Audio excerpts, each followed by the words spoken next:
اب آپ خود سے ٹھیک ہونا چاہتے ہو یا کنیچی سے ٹھیک ہونا چاہتے ہو؟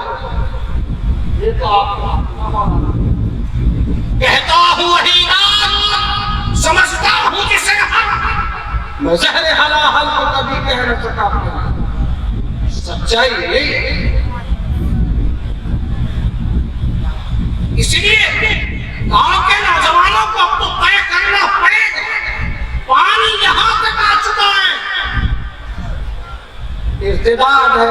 ہمارے علماء واٹس ایپ پر اور سوشل میڈیا پر اور آپ سب یہ ہو رہا وہ ہو رہا، کچھ نہیں ہو رہا۔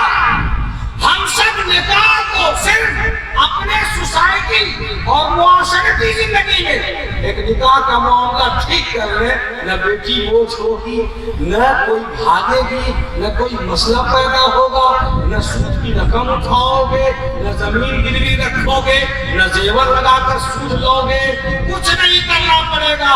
اور آقا و مولا جناب محمد رسول اللہ صلی اللہ علیہ وسلم نے جو بشارت دی ہے، جو خوشخبری دی ہے، برکت کی، رحمت کی، رزق میں اضافے کی، وہ ساری خوشخبریاں ہماری جھولی میں آسانی کے ساتھ آ جائے گی۔ اللہ نے فرمایا وَأَنكِحُوا الْأَيَامَ مِنكُمْ وَالصَّالِحِينَ مِنْ عِبَادِكُمْ وَإِمَائِكُمْ إِنْ يَكُونُوا فُقَرَاءَ يُغْنِهُمُ اللَّهُ مِنْ فَضْلِهِ۔ شادی کراؤ اپنے ماتحتوں کی، شادی کراؤ ان لوگوں کی جن کی بیویاں رخصت ہو گئی، ان خواتین کی جن کے شوہر مر گئے، شادی کراؤ۔ یکونوا فقراء، اگر وہ تنگ دست بھی ہیں، مالی اعتبار سے کچھ کمزور بھی ہیں، ویک بھی ہیں، تو اللہ تعالیٰ نکاح کی برکت سے روزی میں اضافہ کر دے گا اور بے نیاز کر دے گا۔ اے ایمان والو، کیا ہمیں اس بات پر یقین نہیں ہے کہ بچہ ماں کے پیٹ میں ہوتا ہے، اس کے خوراک کا ایک راستہ ہوتا ہے جو نامی اور ناف سے اللہ تعالیٰ پہنچاتا ہے، لیکن جب وہ بچہ دنیا میں آتا ہے تو اللہ اس کے خوراک کے لیے ماں کے لیے دو راستے اس کے لیے کھول دیتے ہیں، اور دو خزانہ اس کے پاس دودھ کا ہوتا ہے۔ پہلے ایک راستے سے اللہ غذا دیتا تھا، دنیا میں آنے کے بعد دو راستے، ایک بچہ تھا پھر بھی وہی پریشانی تھی، آج دو بچے ہیں پھر بھی وہی پریشانی ہے، چار بچے ہوں گے وہ اپنے حصے کا مقدر کا روزی لے کے آئے گا، اس لیے کہ نظام اللہ کا ہے، یہ کارخانہ اللہ کا ہے، خالق وہ ہے، مالک وہ ہے، پیدا کرنے والا وہ ہے، تو روزی دینے والا بھی وہی ہے، روزی دینے والا بھی وہی ہے۔ کوئی انسان کسی انسان کو نہیں بتاتا، سب کا سرجنہار اور ساری سرشٹی کا رچنے والا صرف وہ صرف ایک اللہ ہے، وہی روزی دیتا ہے۔ اس لیے روزی ہر شخص، ہر بچہ اپنے مقدر کا اللہ بے نیاز کرے گا، لیکن بے نیاز تب کرے گا جب شریعت کے طریقے پر کیجئے گا تب۔ اور اگر سمدھی ملن لیں گے 8 سکھ، سمدھی ملن 8، باپ چچا نانا دادا پھپھا، جس کو کبھی ایک پیالی چائے نہیں ملی ہوگی، وہ بھی سمدھی ملن لینے کے لیے کھڑا ہے، اور سارا جنابہ بیٹی والے پر کیا سمجھ لیا، یعنی کہ بیٹی جو پیدا ہوئی اس کے گھر، بیٹی پیدا کرنے کا ہرجانہ جرمانہ سمیت وصول ہے۔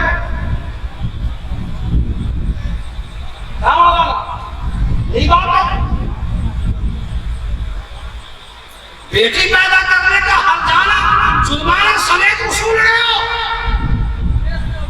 تب لگتا ایسا ہے کہ بیٹیوں کے ساتھ غلط ہو رہا ہے، تب لگتا ایسا ہے کہ عورتوں کے ساتھ دوہرا پیمانہ اختیار کیا جا رہا ہے، لگتا ایسا ہے کہ اس کو نیچ سمجھا جا رہا ہے، حالانکہ دونوں ایک دوسرے کی ضرورت ہے۔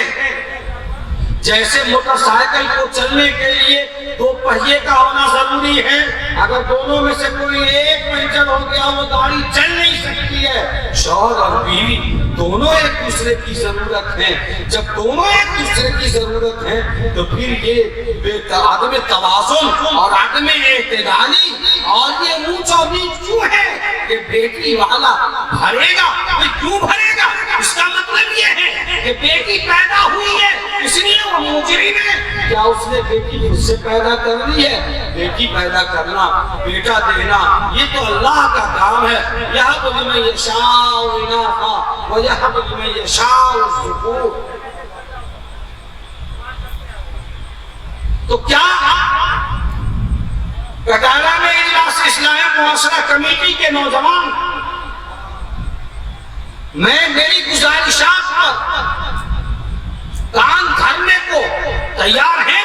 کہاں ہیں لوگ؟ کیا آپ اپنی آبادی میں نوجوانوں کا کوئی ایسا ونگ بنائیں گے جو جہیز تلک کی مخالفت کرے گا اور ایسی شادیوں میں شریک رہنے سے اپنے آپ کو روک لے گا؟ ہے ایمان میں دم؟ ہم کر سکتے ہیں ایسا؟ بولیے کتنے لوگ ایسا کریں گے؟ جو لوگ کریں وہی بولیے، ہم نے 100% کا ذمہ نہیں لیا ہے، جو بولے وہ صحیح سے ہاتھ اٹھائے، ایمانداری سے ہاتھ اٹھائے۔ اب اٹھائیے، کتنے لوگ ہیں؟ اللہ تعالیٰ آپ سب کو قبول فرما لے۔ اگر اتنے لوگ تیار ہو جائیں تو کسی انقلاب کی آمد کا انتظار نہ کر، تو کسی انقلاب کی آمد کا انتظار نہ کر، جو ہو سکے تو خود ہی انقلاب کرنا ہے۔ انشاءاللہ آپ کی آواز سے انقلاب ضرور آئے گا، تب ہم سمجھیں گے کہ یہاں جو اصلاح معاشرہ کا جلسہ ہوا وہ الحمدللہ بامقصد رہا اور کامیابی کی طرف قدم بڑھا۔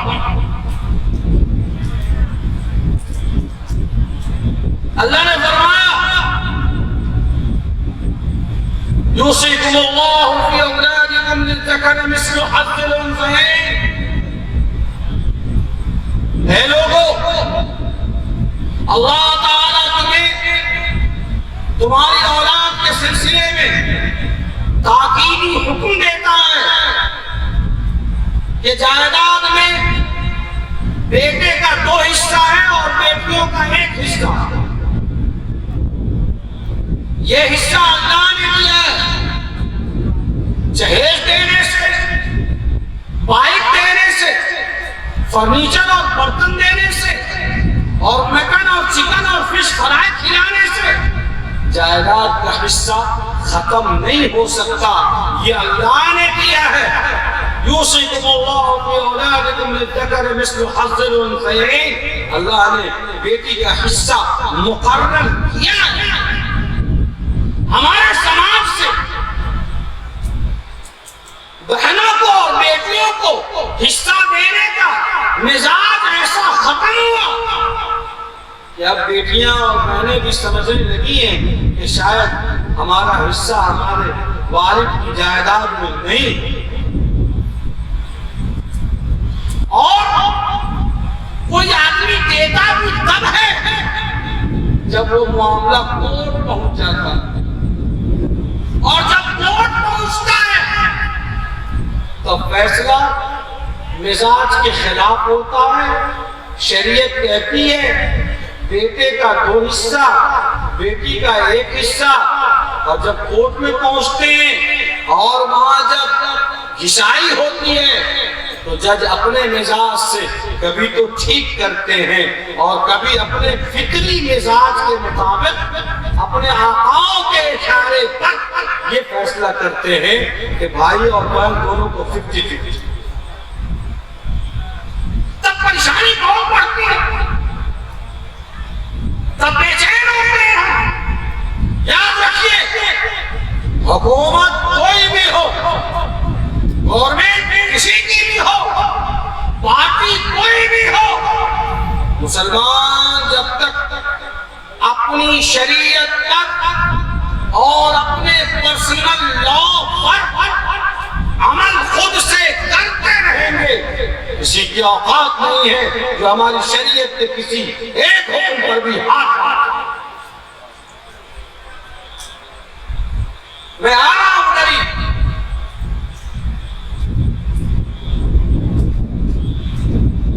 ہم کیا ہیں پہلے اس کو درست کر لیں۔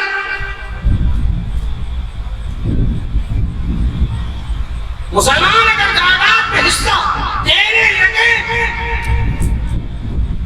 خدا کی قسم جب ہمارا معاملہ کسی بینچ پر کسی عدالت میں پہنچے ہی نہیں تو کوئی ہمارے خلاف فیصلہ دے گا ہی نہیں. کوئی ہمارے گھر میں آ کے تھوڑی گھس کر کہتا ہے تم ایسا کرو ویسا کرو.